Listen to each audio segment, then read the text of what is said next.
Hi, friends. Yari here with Third Eye Yari, and today we're going to be talking about the full moon in Cancer in January 6th, 2023.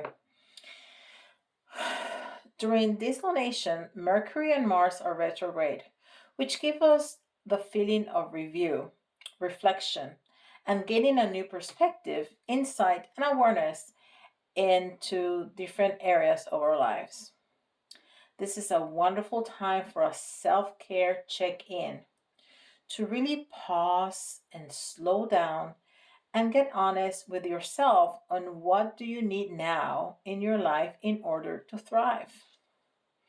To better nurture and care and support yourself in every level of your being, both in terms of your physical as well as your energy, body, and spirit. Honesty is key here. To observe things the way they are, not necessarily the way you hope them to be, and to know if it's time for more nurturing, to be gentler, or is it time to have more discipline with those patterns and habits that have been perpetuated in your life that don't really align with you anymore. This is also a very good time to see things that you didn't before, what needs to be updated, replaced, changed, or fixed in your life. It is important to have a clear vision of how we want our lives to be, how we want our lives to look like, and ask ourselves, is our behaviors aligned, if our behaviors are conducive to that vision. In the same way, it is a good time to review what are your values? What are your priorities? Because when you know your core values, it's easy to identify if a choice that we have in front of us is in alignment with those core values or not.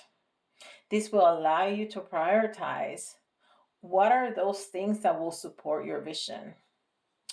Emotional awareness is going to be crucial at this time.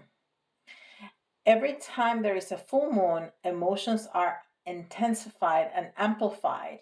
When you feel an emotion, it's important to recognize it and realize that the denser the emotion is, it's there because you have been triggered by your environment.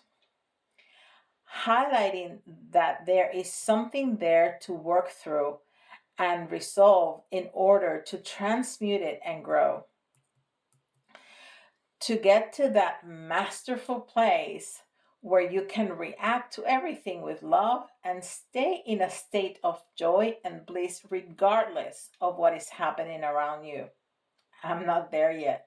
You probably are not there yet either. But it is important to pay attention to those triggers because they highlight where work is needed. When you are aware of the emotion, give yourself permission to acknowledge it and recognize what it is without becoming it. I feel sadness or anger. I am not sadness or anger. Then ask yourself, do I need to do something about this? Do I need to apologize to someone? Do I need to fix this in some way? Or is this a reaction from an old trauma that has been buried deep? Now is the time to face it and solve it. If there is some action you need to take it. If no, allow yourself to feel it. Then welcome it into your heart with forgiveness and compassion so it can be transmuted and you can return to center. With this exercise, we can let denser emotions pass through. But when we are stuck in those emotions, and tell ourselves stories, what we are doing is perpetuating the emotion. When you welcome your emotions, no matter what they are, you can feel them and then be empowered to transmute them. This is also a good time to do some inner child healing, to reconnect with love and nurture, to innocence and purity within you. If you find yourself reacting to things like your parents did or the way everybody else does, but then you realize that there is another way that it's more empowering to you, then do that. How can you support that inner child? Find time to play and dance and move and be curious. When you let go of all patterns and claim that inner child, you are reigniting that spark of life, that energy that your inner child carries. So helpful for thriving in every area of your life. The last thing that is important during this donation, and is going to be a recurring theme during 2023, is self acceptance. When you do all these things we have been talking about, recognizing patterns and behaviors that no longer serve us, when we realize we need more nurturing or more discipline, when we replace, change, or fix things, when we allow our inner child to re exist, accept. Accept all those parts of your life. Your being, accept the world outside and inside as perfectly imperfect. Because when you accept, then you let in and allow the growth and transformation that is available to you.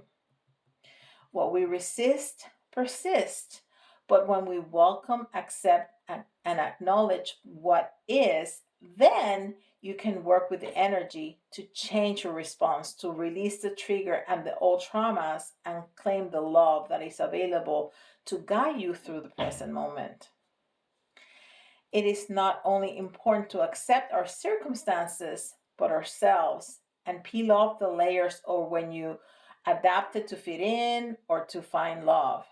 Accept who you truly are and look at yourself with forgiveness and compassion. And this will empower you to come to the surface. Then you can stand in your authenticity, shine in your light, show yourself more fully to the world and what you came here to be, to serve as a divine being. Have a wonderful day.